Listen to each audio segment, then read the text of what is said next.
Fine, guys. So we are going to talk about participles asked by Jahangir Yes, Aula. sir. Let's get started. I'm gonna share the page. Here we go. Okay, are you able to see? Yes, sir. Yes, Yes, sir. sir. So guys, so I would like to tell you that participle means adjective. आप उसको participle बोलो या आप उसको adjective बोलो. कैसे adjective है बस वही देखना है. अभी होता क्या है? Suppose there is someone, there is a guy,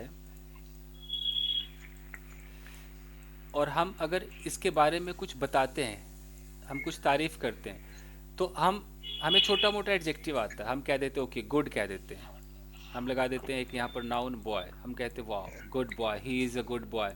तो ये गुड हमारा एडजेक्टिव है. तो इस तरह की तो तमाम लिस्ट आपको पता है, bad, sad, happy, small, tall, short, ये तमाम लिस्ट आपको पता है. लेकिन जब आप हाई लेवल पर जाते हो तो एडजेक्टिव कुछ इस तरीके के हो जाते हैं. ये तो रहते ही हैं, लेकिन हाई लेवल के एडजेक्टिव क्या होंगे?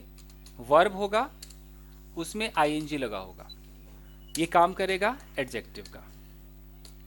इसको हम बोलेंगे क्या? Present participle. अब देखो, नाम इसका प्रेजेंट पार्टिसिपल है, काम क्या है? एडजेक्टिव ही तो है. और हाई लेवल पे जाओगे तो आपको वर्ब दिखाई देगा, वो थर्ड फॉर्म में होगा. काम क्या करेगा? एडजेक्टिव का.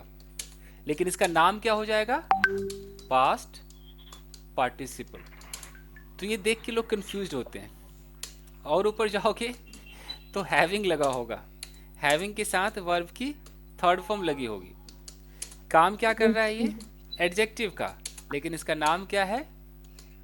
Perfect participle. ओके.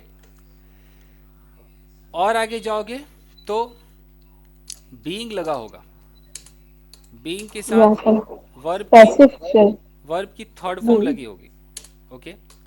ये भी काम करेगा एडजेक्टिव का, ये भी कहलाएगा प्रेजेंट पार्टिसिपल, बट ये किस फॉर्म में आएगा? पैसिव के फॉर्म में. ओके.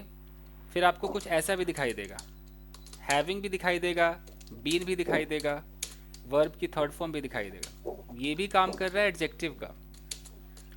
ये है आपका परफेक्ट पार्टिसिपल, बट ये पैसिव के रूप में. इस तरीके से आपको कुछ हाई लेवल पे दिखाई देने वाले हैं.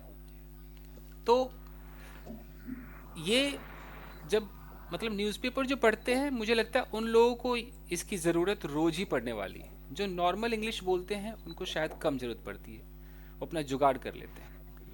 तो Sir, पार्टिसिप please record this video. Come again. Sir, record this video, sir. Okay okay, ठीक And है, ठीक है, मैं रिकॉर्ड करता हूँ. Yes, sir. Please record this video. तो मैं जो अपने स्टाइल में ये बताना चाह रहा हूँ कि पार्टिसिपल का काम क्या है वो समझ में आ रहा है? एडजेक्टिव का काम है. ओके. Yes, sir. यही मेन है कि एडजेक्टिव का काम करता है. अब हम आते हैं कि कैसे होगा, क्या होगा, देख लेते हैं. जरूरी नहीं कि आज ही पूरा का पूरा पार्टिसिपल खत्म हो जाए, अभी तो शुरू किया है. ओके. तो सबसे पहले जो हमारा पार्टिसिपल है, नाम इसका है प्रेजेंट पार्टिसिपल.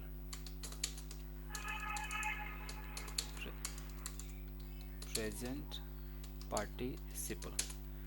ओके. दिखाई कैसे देने वाला है? वर्ब होगा, वर्ब में लगा होगा आईएनजी. इस तरीके से हमें दिखाई देने वाला है. तो अब इसमें जो पहला तरीका होता है वो बहुत ही छोटा है. इसको मैं कहता हूं, मैंने इसका नाम रखा है one word. One word present participle. यानी कि इसमें सिर्फ एक शब्द होगा, इसी से आपका एडजेक्टिव बन जाएगा. जैसे मान लो लिखा होगा बार्क, एक वर्ब है. इस बार्क में अगर मैं आईएनजी लगा दूं तो क्या बन जाएगा? ये बार्किंग बन Barking. जाएगा. बार्किंग बन जाएगा. और ये बार्किंग क्या काम करने वाला है? Adjective Adjective. का काम करेगा. adjective का काम. तो एडजेक्टिव होने के लिए उस बगल में एक नाउन भी लगाना पड़ेगा. यानी कि अगर मैं यहाँ पर लिख दूं बार्किंग, ये हमारा एडजेक्टिव तभी होगा जब ये किसी के बारे में बताएगा, तो मुझे बगल में एक नाउन लगाना पड़ेगा. यानी कि नाउन क्या हो सकता है? भौंकता कौन है? कुत्ता. तो मैं बोल दूं बार्किंग डॉग Dog. कर दूं. अगर मैं सिर्फ डॉग बोला तो ये हो गया, इसके दो मतलब हो गए, या तो भौंकने वाला कुत्ता या भौंकता हुआ कुत्ता. ये इस तरीके से इसकी मीनिंग निकलेगी. अगर मैं यहाँ पर डॉग्स कर दूं तो भौंकते हुए कुत्ते या भौंकने वाले कुत्ते. तो डॉग्स के बारे में कुछ बताया जा रहा है कि वो कुत्ता कैसा है, तो भौंकने वाला कुत्ता है, तो बार्किंग से हमने बता दिया, तो बार्किंग हमारा एडजेक्टिव बन गया ना। समझ में आ रहा है ना, एडजेक्टिव है तभी तो ये बता रहा है कुछ इसके बारे में। अगर मैं ऐसे बोलूं, एक और वर्ड बोलता हूं एक वर्ड है बर्न। अगर मैं बर्न में आईएनजी लगा दूं तो क्या बन जाएगा ये, बर्निंग। बर्निंग। अब बर्निंग को मुझे एडजेक्टिव का काम कराना है, तो बर्निंग के बगल में मुझे कुछ लगाना पड़ेगा। अगर मैं Yes, a noun. हाँ, बर्निंग के बगल में मुझे एक नाउन लगाना पड़ेगा, Burning क्योंकि house. एडजेक्टिव वही होता है जो किसी नाउन के बारे में कुछ बताए। तो अगर मैं लिख दूं बर्निंग हाउस, अब इसका मतलब क्या हो जाएगा, जलता हुआ घर। अगर मैं इसकी हिंदी करूं तो मतलब क्या हो जाएगा, जलता हुआ हाउस यानी घर। अब अगर इसमें कोई पूरा सेंटेंस बोले, कोई इंग्लिश बोले, वो बोले कि मैं देखो मैं जलते हुए घर के बगल में खड़ा हूं, इस तरीके से उसको इंग्लिश बोलनी है। मान लो यहाँ पर एक घर तो है। कन से जलने वाला घर सर, कन से हाँ, हम ऐसे भी कह सकते हैं जलने वाला घर। इसकी दो मतलब निकलते हैं, लेकिन आपको सिचुएशन के हिसाब से समझना होगा कि यार ये कहना क्या चाह रहा है। मान लो अभी ये घर है और इसमें आपकी आंखों के सामने आग लगी हुई है, और आप किसी को कह रहे हो कि आप यहाँ पर खड़े हो, और आप किसी को कह रहे हो कि भाई मैं ना उस जलते हुए घर के सामने खड़ा हूं, तो अब आप इंग्लिश कैसे बोलोगे, यही हमें देखना है। तो आपने बोला कि मैं खड़ा हूं मतलब आई एम स्टैंडिंग, और पास में खड़ा हूं मतलब नियर। अब नियर व्हाट, कुछ तो लगाना पड़ेगा। अगर आपने बोला नियर द हाउस, सिर्फ आपने बोला नियर द हाउस, यानी कि मैं घर के पास खड़ा हूं, लेकिन इस घर के बारे में कुछ मुझे डिस्क्राइब करना है, वो घर कैसा है। अगर मैं बोलूं कि I am standing near the red house, तो रेड हमारा एडजेक्टिव हो गया, मैं लाल घर के पास खड़ा हूं। तो जैसे रेड हमारा एडजेक्टिव है, अब मैं बोलूं यार मैं जलते हुए घर के पास खड़ा, वो जलता हुआ दिखाने के लिए हमें वर्ब में आईएनजी लगाना होगा। बर्न मतलब जलना होता है, हमें बर्निंग हाउस, तो I am standing near the burning house. तो ये बर्निंग यहां पर काम कर रहा है एडजेक्टिव का, नाम इसका है प्रेजेंट पार्टिसिपल। काम और नाम दोनों देख लीजिए, समझ में आ रहा है। Yes sir, yes sir. तो अब ये कैसे यूज होते हैं, कहां कहां यूज होते हैं, वो मैं आपको बताता हूं एग्जाम्पल के तौर पे। जैसे मान लीजिए कि एक बंदा, ऑडियो ऑफ कर लीजिए बाकी लोग भाई। यहां पर एक लड़का है, और जो सवाल आप पूछे इसी से कंफ्यूजन पूछिएगा, बाहर से मत पूछिएगा। ये लड़का एक किताब पढ़ रहा है, ये बुक है, ठीक है। इस बुक में मान लो बहुत सारी स्टोरीज है, स्टोरी पढ़ रहा है। अब सामने से किसी ने बोला, और भाई कैसी कहानी है इस किताब में, किस तरह की कहानियां हैं। अब इसने बोला अरे यार ये ना कहानी ऐसी है कि यार तेरे ना दिमाग को चकरा देगी, कंफ्यूज कर देगी तुझे। अब ये कैसे बोलेगा कि द स्टोरी इज कन्फ्यूजिंग, कैसे बोलेगा, द स्टोरी इज कंफ्यूजिंग। तो कंफ्यूजिंग का मतलब क्या हो गया, कंफ्यूज कर देने वाला, मतलब ऐसी कहानी है जो आपको कंफ्यूज्ड कर देगा। अरे बहुत ही कंफ्यूजिंग कहानी है। हम ऐसे भी कह सकते हैं कि this is a confusing story, या यह एक कंफ्यूज कर देने वाली कहानी है, हम ऐसे भी कह सकते हैं। तो आईएनजी वाला एडजेक्टिव आप तब लगाएंगे जब आप इसके बारे में कुछ ऐसा बता रहे हैं कि या तो जलता हुआ है या जलने वाला है। जलने वाला मतलब कि ये कभी भी जल जाएगा। कंफ्यूजिंग का मतलब है कि किसी को भी कंफ्यूज कर देगा। जैसे किसी ने बोला भाई कैसी कहानी है, उसने बोला oh this is an interesting story, यानी कि ये कहानी ऐसी है जो किसी को भी मतलब उसमें दिलचस्पी पैदा कर देगा। इंटरेस्टिंग का मतलब है कि किसी के अंदर भी दिलचस्पी पैदा कर देने वाली ये कहानी। तो इसकी लिस्ट आती है, confusing, interesting, baffling, burning, breaking, falling, ऐसे आएगा। एंटरटेनिंग मूवी सर, हाँ एंटरटेनिंग मूवी, करेक्ट, सही पकड़े हो। तो किसी ने बोला यार wow this is an entertaining movie, ये तो एक एंटरटेनिंग मूवी यानी कि एंटरटेन कर देगा किसी को भी। ओके जैसे कि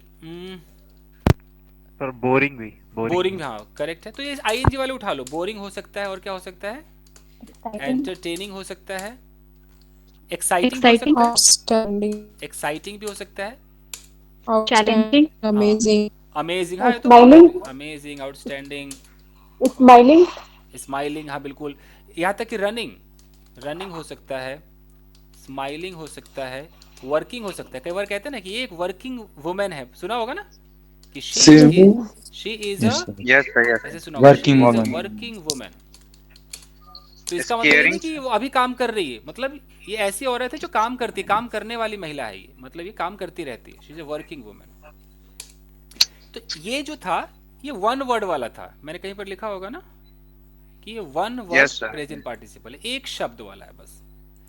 तो एक तो ये हम रोज ही इस्तेमाल करते होंगे, हो ही जाता होगा कि अमेजिंग मोमेंट, जैसे कि सरप्राइजिंग मोमेंट फॉर मी, तो सरप्राइजिंग क्या है, एडजेक्टिव है, प्रेजेंट पार्टिसिपल है।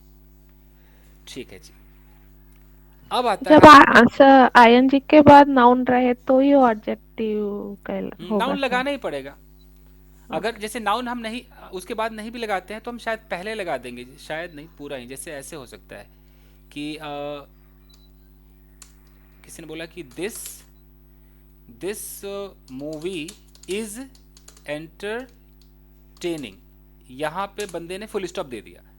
अब एंटरटेनिंग के बाद इसने कुछ नहीं लगाया, लेकिन हमने पहले ही मूवी की बात कर ली ना, तो कहीं ना कहीं ये मूवी को ही तो डिफाइन कर रहा है ना कि एंटरटेनिंग क्या है, तो मूवी है। मतलब नाउन पहले भी हो सकता है और बाद में भी हो। हाँ जी, हाँ जी, हाँ जी, यही है कि आखिर एंटरटेनिंग क्या है, तो मूवी है, मूवी के बारे में बता रहे हैं। तो दो स्टाइल है लिखने का कि दिस मूवी इज एंटरटेनिंग या this is an entertaining movie.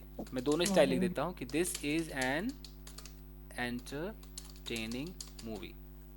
Okay, मैं बोलूं कि ही इज अ बोरिंग गाय, तो हम इस ही की ही तो क्वालिटी बता रहे हैं ना कि बोरिंग कौन है, ये ही है, ही इज अ बोरिंग गाय। अगर मैं यहाँ गाय नहीं भी लिखूं, मैं सीधा बोल दूं ही इज बोरिंग, मैं ऐसे भी बोल सकता हूं ही इज बोरिंग, वो बोरिंग है यार। Clear? Sir hello sir. Okay fine.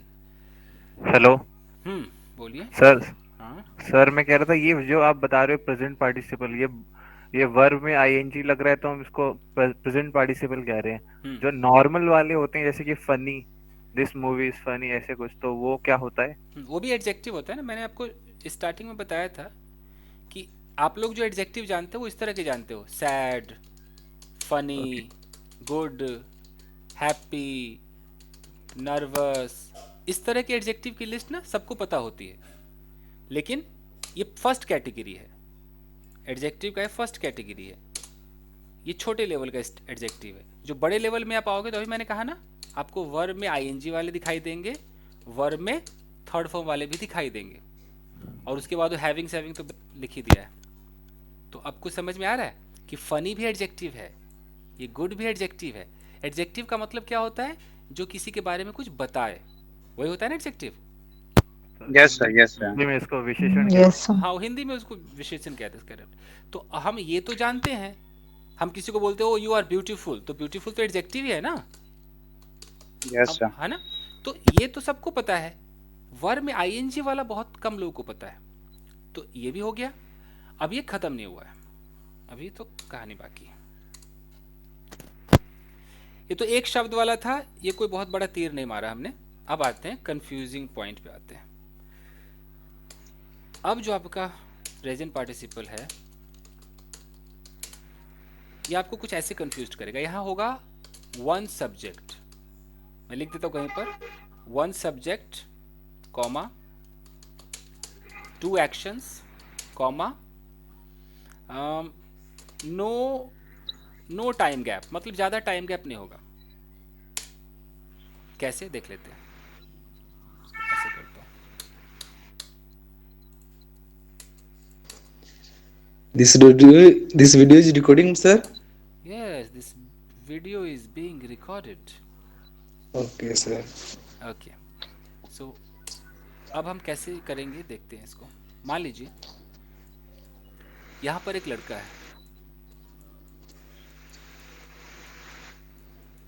Okay, और इस लड़के ने एक सांप को देखा, एक सांप को देखा। तो इसने सांप को देखा, ओके, और भागने लगा।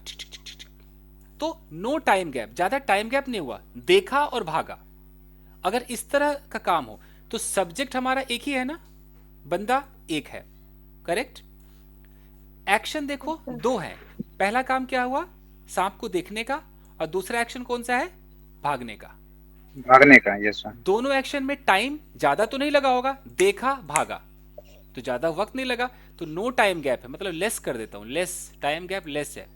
देखा और तुरंत एक्शन ले लिया कि मैं भागूंगा। तो इस तरह का जब सिचुएशन आएगा तो आप प्रेजेंट पार्टिसिपल का सहारा लेंगे। कैसे लेंगे वो देख लीजिए। तो यहां पर आपको सबसे पहले उस चीज को बताना है कि आपने किसको देखा, सांप को देखा। तो देखने का मतलब होता है सी, तो सी में आप क्या लगा देंगे, आईएनजी लगा देंगे। तो सी में आईएनजी लगाते क्या बन जाएगा, सीइंग बन जाएगा। ये सीइंग कोई वर्ब नहीं होगा, ये काम करेगा आपका एडजेक्टिव का। पहले लिख देता हूं क्योंकि आपने कभी ग्रामर में पढ़ा होगा ना कि सी में आईएनजी नहीं लगता, पढ़ा होगा कभी तो, हाँ सर। है ना। तो कभी आपके दिमाग में रहे कि सर सी में तो आईएनजी नहीं लगता, भैया वो वर्ब में आईएनजी नहीं लगता, एडजेक्टिव तो फुल अलाउड है। ठीक है जी। तो हम अब क्या बोलेंगे, सीइंग, उसके बाद हम सेंटेंस को जोड़ेंगे, सीइंग व्हाट, तो सीइंग द स्नेक, यहां पर कॉमा लगा देना है। इस इतने की हिंदी क्या हो गई, सांप को देखकर। अगर आप हिंदी में सोचते हैं, इसकी हिंदी, जो लोग हिंदी मीडियम वाले हो देख लीजिए भाई, आप ऐसे भी सोच सकते हैं कि स्नेक को देखकर भी सोच सकते हैं, या आप ऐसे भी सोच सकते हैं कि स्नेक को देखते ही। ये आपकी प्रॉब्लम है, आपकी हिंदी कैसी। अंग्रेजों को हिंदी से कोई लेना देना नहीं। अंग्रेजों का बस एक ही चीज है कि जैसे उसने देखा, मतलब फर्स्ट एक्शन देखा और सेकंड एक्शन क्या हो गया, भागा, तो ऐसे बोलेगा सीइंग द स्नेक। मान लो लड़के का नाम रामू था, रामू रैन अवे। ये आपका पूरा का पूरा सेंटेंस है। अब यहां पर ये जो सीइंग द स्नेक है ना, इतना सा जो आप देख रहे हो, इसको हम कहते हैं पूरा का पूरा एक एडजेक्टिव। ये पूरा एडजेक्टिव है और ये काम है, मतलब आपने कभी सुना है प्रेजेंट पार्टिसिपल फ्रेज, मैं कई बार बोलता हूँ न्यूज़पेपर में, सुना है ना। Yes sir, yes sir. ये पूरा एक फ्रेज है, इसको बोलते हैं प्रेजेंट पार्टिसिपल फ्रेज, और काम करता है ये एडजेक्टिव का। अब ये एडजेक्टिव क्यों है, किसी को लगे इसमें एडजेक्टिव क्या है, तो ये रामू के बारे में बता रहा है। रामू नाम का लड़का भाग गया, कौन रामू, तो वही रामू जिसने सांप को देखा।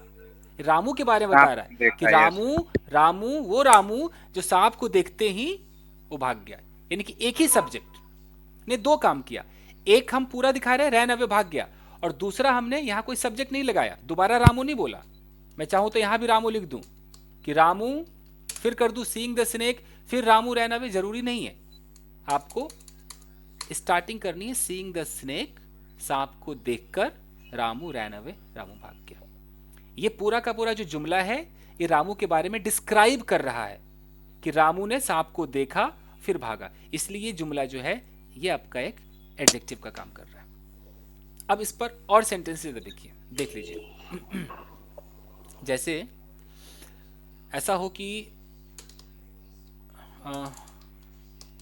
पुलिस को देखकर चोर भाग गया। अगर एक चोर था, भाग गया। अब ये कैसे होगा, Seeing police. Seeing the police, Seeing police, seeing the police, seeing the police, the the thief thief ran away. ran away, हम। ये है। अब मान लो कि अगर किसी को पार्टिसिपल नहीं आता होगा तो क्या वो अंग्रेजी नहीं बोलेगा, वो बोलेगा। वो अगर आईएनजी नहीं पता तो अपना जुगाड़ करेगा, वैसे बोलेगा कि द थीफ, अपना कुछ ना कुछ बोलेगा ना, the thief saw Ran away after. Police and ran away, ऐसे जुगाड़ करेगा वो। Okay Thief is. तो ये एक स्टैंडर्ड तरीका है, ये न्यूज़पेपर के लिए, राइटिंग वगैरह सुधारने के लिए पार्टिसिपल का सहारा लोग लेते हैं।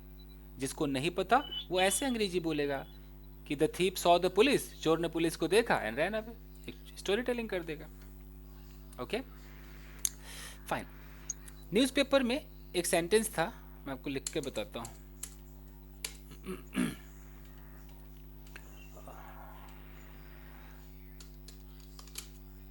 Seeing the camera, the lady started crying. अब इसका क्या मतलब होगा? कैमरा देखते ही लेडी रोने लगी। लेडी रोने लगी। हाँ जी। तो ये न्यूज़पेपर में कुछ इस तरीके से लिखा हुआ था। ओके, एक ऐसे लिखा हुआ था, addressing the media Modi said, और फिर सेड के बाद कुछ ना कुछ ऐसे लिखा हुआ था। तो आप समझ गए ना कि इसका मतलब क्या हो गया? मीडिया को यस, बताते हुए मोदी को मोदी न्यूज देते हुए एड्रेस करते हुए मीडिया को यानी कि मीडिया को संबोधित करते हुए संबोधित करते हुए। मोदी ने ओके। फलानी बातें कही। अब सेड के बाद तो कुछ भी आ सकता है ना, सेड फलाना चिलाना। ये खाली यहां से सेड तक ये पूरा का पूरा आपका प्रेजेंट पार्टिसिपल के अंदर आ गया। ये आपका प्रेजेंट पार्टिसिपल फ्रेज हो गया। बाकी तो सेंटेंस होता है, किसी भी टेंस में हो सकता है। ओके, हम इसका टेंस ऐसे बदल सकते हैं, जैसे मैंने बोला, अच्छा घर पहुंचकर मैंने उसे डांटा, ऐसे करके देखे। घर यस सर। पहुंचकर मैंने उसे रीचिंग द डांटा। हाउस हाँ जी, आई तो reaching the house I scold him. तो हम रीचिंग रीचिंग कर देंगे। रीचिंग होम आई स्कोल्डेड हर। स्कॉल्डेड हर या हिम। ओके ओके, उसकी आंखों में देखते हुए मैंने उससे कहा आई लव यू। कैसे होगा? Seeing Seeing in her in her eyes, eyes, I said I love you. Okay, seeing in her eyes, हैं? हरा in in her her eyes. Eyes eye. Sir, in spoken, how much percent it will use, we use this? जो अच्छे level पे लोग अपनी अंग्रेजी सुधारेंगे ना, उनको बोलना चाहिए। मैं तो बोलता हूँ, इसका इस्तेमाल करता हूँ। इससे ना आप पढ़े लिखे मालूम पड़ते हो। Okay. या अगर आप आइल्स वाइल्स एग्जाम पास करते हो, उसमें लोगों को चाहते हैं कि इसकी अच्छी इंग्लिश हो, तो ये चाहिए। It is important. ओके, चलिए गाइस, और इसमें क्या हो सकता है, जैसे कि ड्रॉवर खोलकर मैंने पेन बाहर निकाला। ड्रॉवर खोलकर, drawer opening the door. Opening the drawer. एक मिनट, मैंने पेन बाहर निकाला। कैसे होगा? Opening the door I Opening the I took I my pen. I took out the pen. can took out the pen. Okay, अपनी girlfriend को किसी और पुरुष के साथ पार्क में देखकर लड़का रोने लगा। बताइए। Seeing his girlfriend with another person, boy started crying. Correct. see the girl and Another person, the boy started crying. This is, ये होता है आपका present participle. It sounds more good. अब मान लो जिसको नहीं पता हो तो बोलेगा ना, oh the boy went to park, he saw his girlfriend with someone in the park and after that he started crying. जुगाड़ कर लेगा वो। तो आपकी अंग्रेजी को चार चांद लगाने का काम करते हैं। मतलब एक ग्रामर में चैप्टर होता है, आपने सुना होगा नॉन फाइनाइट, सुना होगा? yes sir, non-finite. जो नॉन फाइनाइट पढ़ लेगा ना, वो पूरा का पूरा उसको पढ़ना ही पड़ेगा। वो पार्टिसिपल भी पढ़ेगा, इन्फिनेटिव भी पढ़ेगा और जेरेंड भी पढ़ेगा। बस तीन और ये ग्रामर का ऐसा चैप्टर है जो एडवांस इंग्लिश की तरफ आपको ले जाता है। इससे पहले की अंग्रेजी बचकानी, इधर वाली एडवांस, यही है। और ये नॉन फाइनाइट नाम है, उसके अंदर ये तीन आइटम आते हैं। कभी आप अलग सोचो, नॉन फाइनाइट के बच्चे हैं पार्टिसिपल, इन्फिनेटिव, जेरेंड, जिसमें से हम पार्टिसिपल पढ़ रहे हैं, यानी कि हम नॉन फाइनाइट में घुस चुके हैं। Sir, what is infinitive? वही टू वाला है, पता तो सबको है।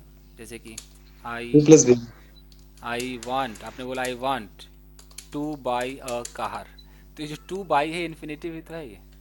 Okay, okay, sir. I got it. Fine fine guys. तो ये प्रेजेंट पार्टिसिपल इतना समझ में आ रहा है? Yes sir. Yes sir. Okay, अब मैं आपको बताता हूं न्यूज़पेपर स्टाइल। न्यूज़पेपर में एक ये स्टाइल होता है, एक ऐसा स्टाइल होता है जो मैंने किताब में तो नहीं देखा, पर न्यूज़पेपर में देखा है, वो मैं आपको बताता हूँ। तो मैं लिख देता हूँ यहाँ पर न्यूज़पेपर स्टाइल, और इसको हम बोलेंगे प्रेजेंट पार्टिसिपल फ्रेज। इसे हम एडजेक्टिव फ्रेज भी कह देते हैं। ये कुछ ऐसे लिखा होगा, the boy crying yesterday in the park came to me today. बस यहीं पे रुक जाते हैं. मान लो न्यूज़पेपर में ऐसे लिखा है कि the boy crying yesterday in the park came to me today.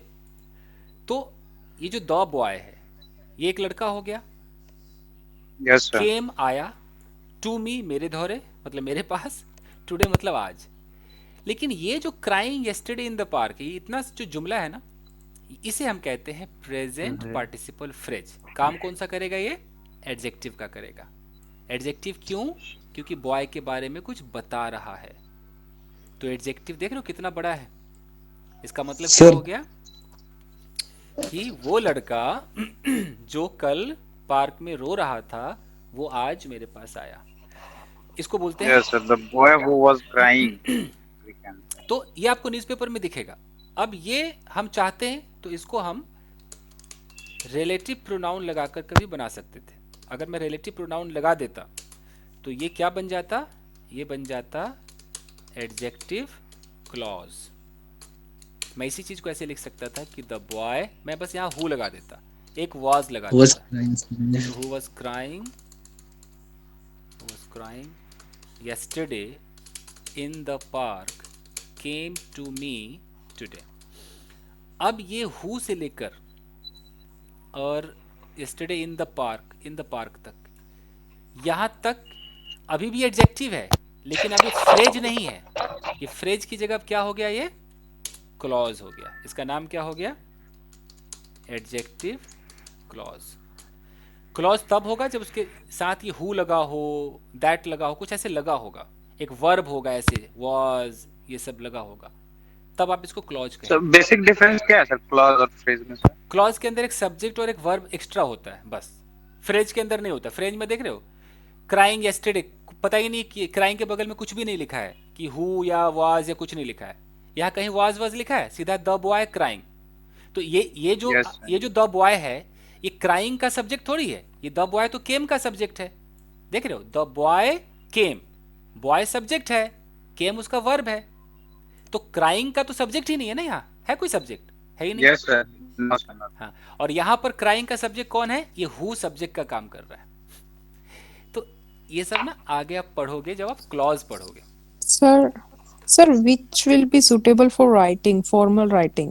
Boy crying or who was crying? अभी फॉर्मल राइटिंग में लोग ज़्यादातर इसका इस्तेमाल करते हैं, हु को हटा देते हैं. कभी कभी इस्तेमाल इसका भी होगा बट इसका इस्तेमाल ज़्यादा करते हैं. ये और करके देखते हैं. न्यूज़पेपर में तो मैं रोज ही पढ़ता हूँ. हालांकि ऐसा नहीं कि हु का इस्तेमाल नहीं होगा, ज़रूरत के हिसाब से होगा. जैसे अचानक एक सेंटेंस है कि जैसे कि some boys abusing to one another in the class yesterday have been Scalded you can. Okay, मान लो स्कॉल्डेड कर देते हैं, स्कॉल्डेड बैडली, ये लिख देते हैं. तो अब यहाँ देख रहे हो abusing to one another in the class yesterday. अगर मैं यहाँ तक को टिक लगा दूं तो ये आपका हो गया present participle phrase. Present participle phrase. Yes phrase sir. है. और यहीं अगर मैं हु वर लगा देता तो क्या बन जाता? क्लॉज बन जाता Clause. Yes है sir. ना. Clause. तो अब ये मेरे ऊपर है, राइटर के ऊपर है. राइटर चाहे तो ऐसे लिखे या ये हु वर भी लगा दे. हमारे पास दोनों ऑप्शंस हैं. न्यूज़पेपर में ये स्टाइल खूब होता है. मैं तो आप कभी पढ़ के देखना, खूब होता है ये स्टाइल. सम बॉयज अगर हु वर कर दे तो क्लॉज बन जाएगा. Who were abusing to one another.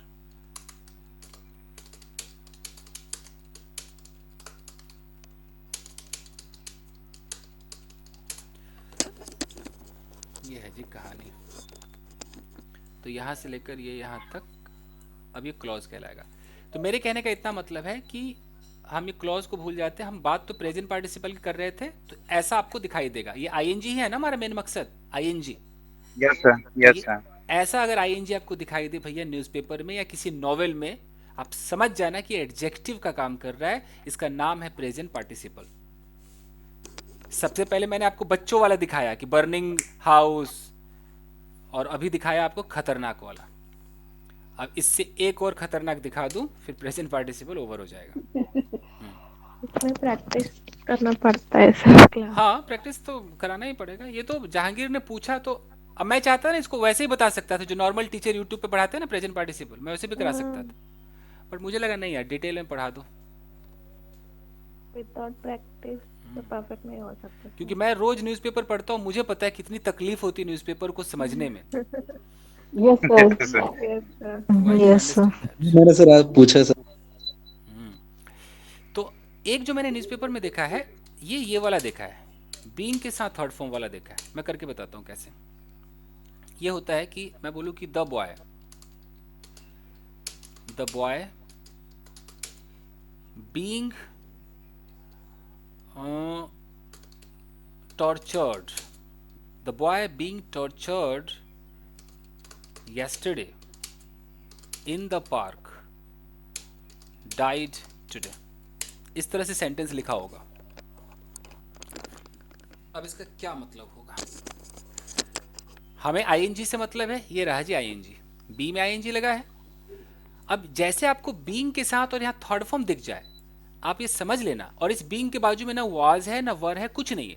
आप ये नहीं कह सकते कि प्रेजेंट कंटिन्यूअस का पैसिव है। प्रेजेंट कंटिन्यूअस का पैसिव तो ऐसे होता है ना कि the boy was being tortured, तब होगा ना, याद करो।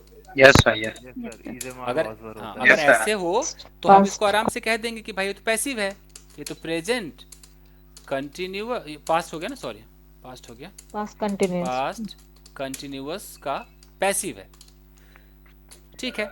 लेकिन यहाँ पर तो कोई बॉय के बाजू में कोई वाज नहीं लिखा हुआ है, सिर्फ बॉय और तुरंत being tortured yesterday in the park लिखा हुआ है, और यहाँ डाइड है। तो इस बॉय का ये कुछ नहीं है, इस बॉय, ये बॉय सब्जेक्ट है, और इस बॉय का वर्ब कहाँ पर है, डाइड है।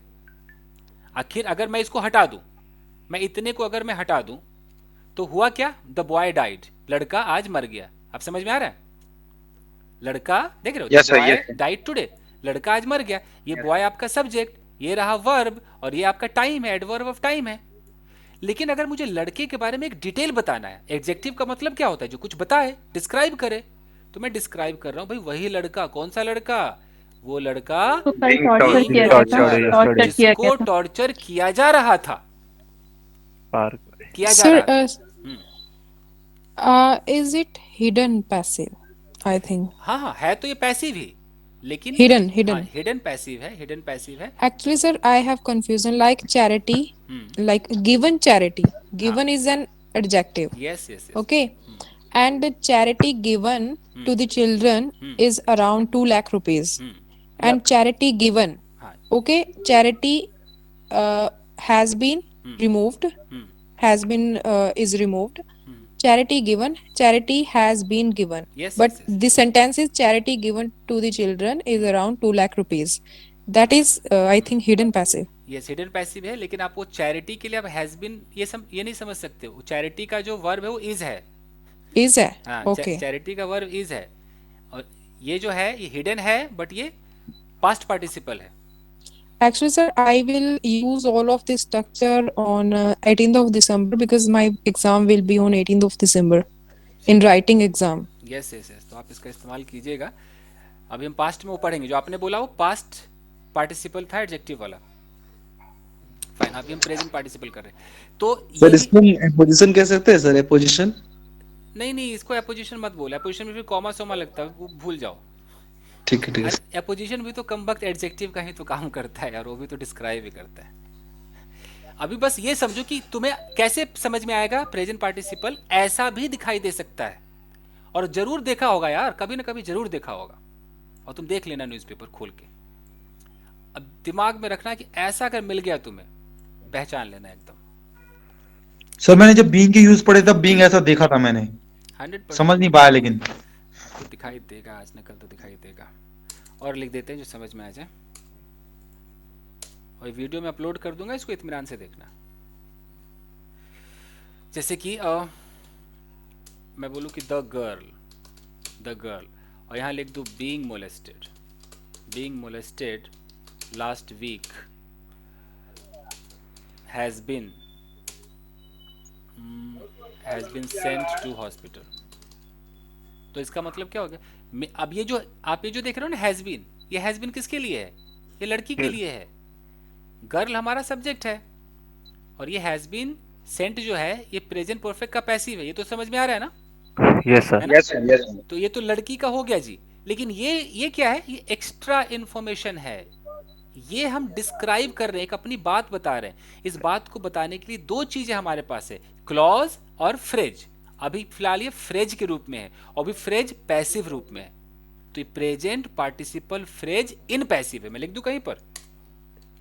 Yes sir. Present participle phrase तो है, बट ये पैसिव में है। ये हरा वाला, मैं इसको भी हरा कर देता हूँ, समझ में आ जाएगा।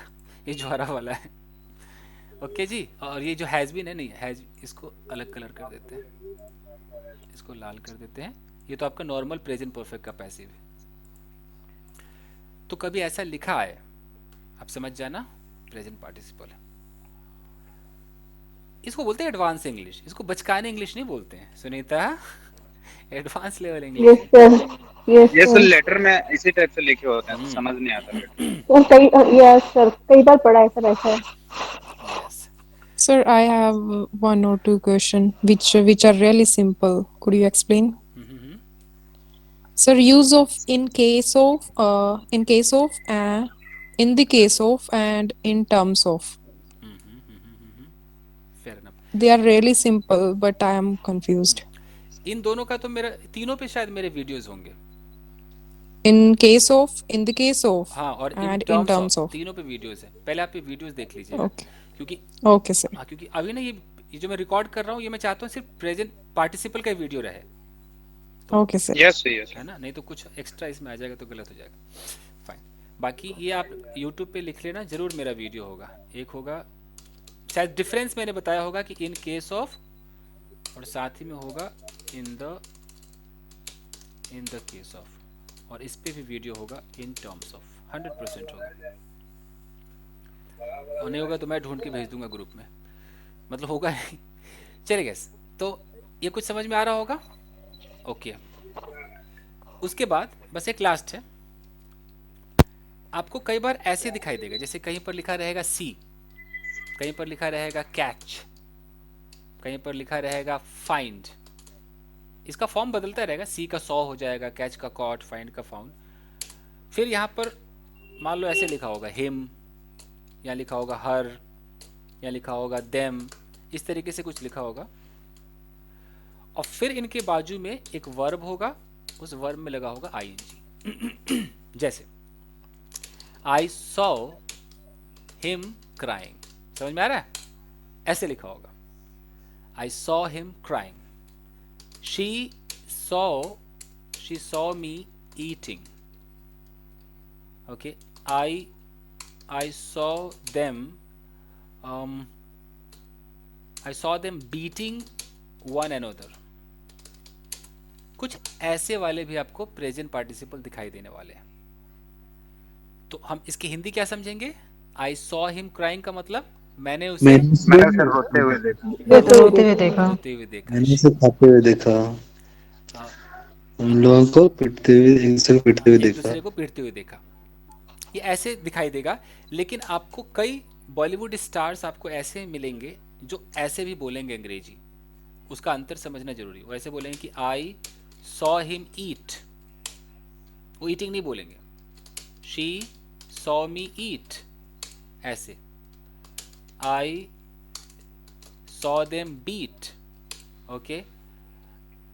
आई सॉ हिम फॉल डाउन। तो मैं ये अंतर समझा देता हूँ, फिर तो आपका आपने ऑलरेडी वीडियो बना रखी है इसके ऊपर, मैंने देखा है। Yes yes. तो बताओ कि ना बताऊं? बता दूं? सर बताओ Yes, सबको, ठीक बाकी सबको बता यस सर, देना। Yes sir. ठीक, क्योंकि ये इसका पार्ट है ना, हिस्सा है, तो बताना जरूरी है। तो इसमें बस इतना होता है कि यहाँ पर अगर एक लड़का है, ओके, और ये लड़का कुछ खा रहा है, और मान लो कि यहाँ से किरण गुजर रही है, तो किरण जब गुजर रही थी तो किरण ने देखा कि अच्छा ये लड़का कुछ खा रहा था, उसके बाद किरण चली गई। किरण को नहीं पता कि इसने पूरा खाया या फेंक दिया। जब किरण की नजर पड़ी उस वक्त मोशन क्या था, खाने का था। तो सिर्फ आपने एक्शन को होते हुए देखा, आपने एक्शन को जब देखा उस वक्त एक्शन जो था वो ऑन गोइंग था, कंप्लीटेड नहीं था। आपने खड़े होकर पूरा उसको खाना खत्म करते हुए नहीं देखा। जब आपने देखा काम चल रहा था, तब आप आईएनजी लगाएंगे। तब आप कैसे बोलेंगे, ऐसे बोलेंगे, आई सॉ हिम क्राइंग का मतलब है कि मैंने जब देखा उस वक्त तो रो रहा था, बट पता नहीं पूरा रोया कब, चुप हुआ, कुछ नहीं पता, यानी कि मैंने रोते हुए देखा। लेकिन अगर हो कि आई सॉ हिम क्राई, यानी कि पूरा रो के जब पूरा फुल रो लिया उसने, तब तक मैंने देखा। शी सॉ मी ईट, ईट का मतलब है कंप्लीटेड, फुल जब मैंने खाना खा के बराबर कर लिया उस वक्त तक उसने मुझे देखा। अगर मैं बोलूं कि she saw me eating, she saw me eating, यानी कि उसने सिर्फ मुझे खाते हुए देखा, उसको नहीं पता कि मैंने पूरा खाया कि नहीं खाया, मैंने फेंक दिया, डजंट मैटर। तो ये कुछ फर्क Yes, समझ में आ sir. रहा है? ये है। Yes, sir. Yes, sir. तो आप आईएनजी तभी लगाएंगे जब बस आपने एक्शन होते हुए देखा। मान लो कोई छत से गिर गया, तो आपने पूरा गिरते हुए देखा, आपके सामने गिर के जमीन पे आ गया, तो आप क्या बोलोगे? Yes, sir. I saw him fall. I saw him Falling. Fall down. आप आईएनजी बोल ही नहीं सकते, Fall वो down. गलत जाएगा। Yes, sir. अगर आपने बोला कि आई सॉ हिम फॉलिंग, यानी कि मान लो 20वीं मंजिल से कूद रहा था और आपने बस उसको 5वीं मंजिल तक आते हुए देखा, फिर आप निकल गए, तब तो आप फॉलिंग कह सकते हो। आई सॉ हिम फॉलिंग। सर इसमें सेकंड फॉर्म भी लगेगा, आई सॉ एट, ईट का एट नहीं होगा? जी नहीं, इसमें दो ही ऑप्शन होता है। एक होता है जो वर्ब है वो आईएनजी में आता है, और दूसरा होता है, इसको बोलते हैं बेयर इन्फिनिटिव, यानी कि बिना आईएनजी के आएगा, बेयर इन्फिनिटिव, यानी कि फर्स्ट फॉर्म वाला आएगा। दो ही ऑप्शंस, या तो आईएनजी या फर्स्ट फॉर्म। ओके जी, okay okay sir. Yes, sir. तो मैं आपको ये फाइल भी भेज Yes, देता sir. हूँ और ये सेव भी कर देता हूँ। ओके, फाइल भी भेज देता हूँ।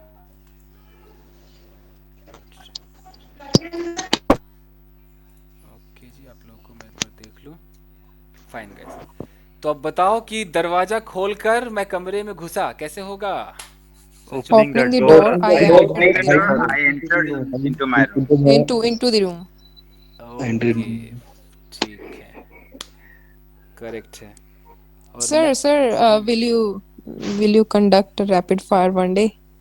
Yes for sure, whenever you say, I will. Because I am eagerly waiting for this chapter. Let's do it on Monday. Yes. Fair enough. तो मैं इस वीडियो को स्टॉप यहीं करता हूँ, काफ़ी बड़ा हो गया।